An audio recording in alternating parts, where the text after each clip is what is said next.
কাবাডী খেলৰ নামত সংখ্যালঘু অঞ্চলত দুপৰ নিশালৈকে চলে অশ্লীল নৃত্য।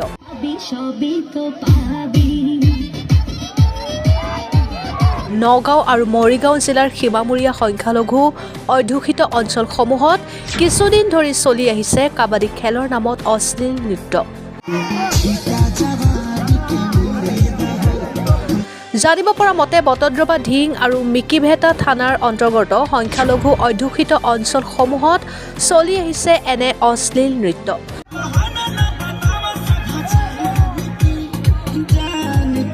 বিশেষকৈ বটদ্ৰৱাৰ চমকা গাঁৱত কাবাডীৰ নামত দুপৰ নিশা চলে এনে অশ্লীল নৃত্য। ইফালে মিকিভেটা থানাৰ অন্তৰ্গত পাবলিগুৰি, ভেহুগুৰি আৰু শিলপুখুৰীতো মাইকযোগে কাবাডী প্ৰচাৰ চলাই নিশা চলে এনে নৃত্য। যাৰ ফলত মাইকৰ শব্দ আৰু চিঞৰ বাখৰত ছাত্ৰ-ছাত্ৰীৰ অধ্যয়নৰত ক্ষেত্ৰত বহু অসুবিধাৰ সন্মুখীন হৈছে। এনে অশ্লীল নৃত্য আৰু ইছলাম বিৰোধী কাৰ্যত ক্ষুব্ধ হৈ একাংশ মৌলানা মুফতিয়ে চৰকাৰৰ ওচৰত এইবোৰ বন্ধ কৰাৰ দাবী জনায়।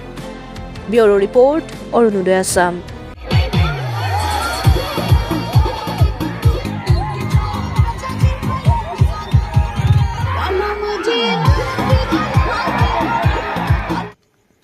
এইটো চাওক, আমাৰ ইছলাম ধৰ্ম মতে হাদিছ কোৰআন অনুযায়ী এইবিলাক এটা অসৎ কৰ্ম, শৰীয়ত বিৰোধী কৰ্ম, নাজায়েজ, যিটোক আমি হাৰাম বুলি কওঁ।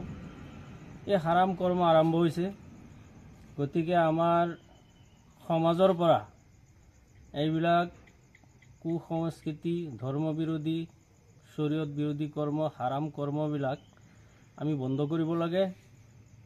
আমাৰ গাঁওবাসী, ধৰ্মপ্ৰাণ ৰাইজ লৈ হওক বা আমাৰ কোৰআন হাদিছ মতে, এইটো মোৰতো ব্যক্তিগত কথা নহয়, এইটো হাদিছ শৰীফতে আমাৰ হুজুৰ পাক সাল্লাল্লাহু আলাইহি সাল্লামে কৈছে, আন-নাজিৰু ওয়াল মনজুৰু কিলাহুমা ফিন্নাৰ।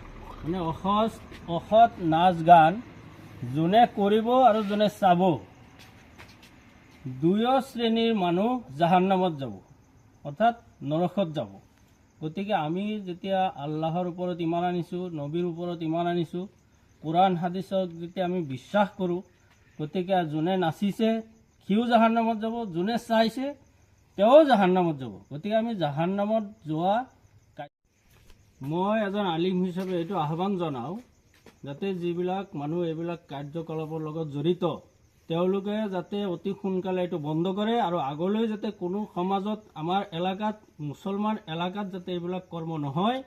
আৰু যদিও ভৱিষ্যতত যদি হয়, তেতিয়া আমি এইবিলাক বন্ধ কৰিবৰ কাৰণে যি পদক্ষেপ ল'ব লাগে সেইটো আমি পদক্ষেপ ল'ম। দৰকাৰ পৰিলে আমি গণতান্ত্ৰিক আন্দোলন কৰিম, দৰকাৰ পৰিলে আমি চৰকাৰৰ ওচৰত আহ্বান জনাম, দৰকাৰ পৰিলে আমাৰ সমাজৰ ৰাইজ লৈ আমি ইয়াৰ বৃহৎ প্ৰতিবাদ সাব্যস্ত কৰিম। তাৰ পৰা আমি মুছলমানসকলে আঁতৰি থাকিব লাগে। আপুনি চৰকাৰক এনেকুৱা আহ্বান জনাওঁ যে এইবিলাক নৃত্য আমাৰ মুছলমান সমাজৰ পৰা যাতে চৰকাৰে প্ৰশাসনৰ জৰিয়তে অতি সোনকালে বন্ধ কৰায়।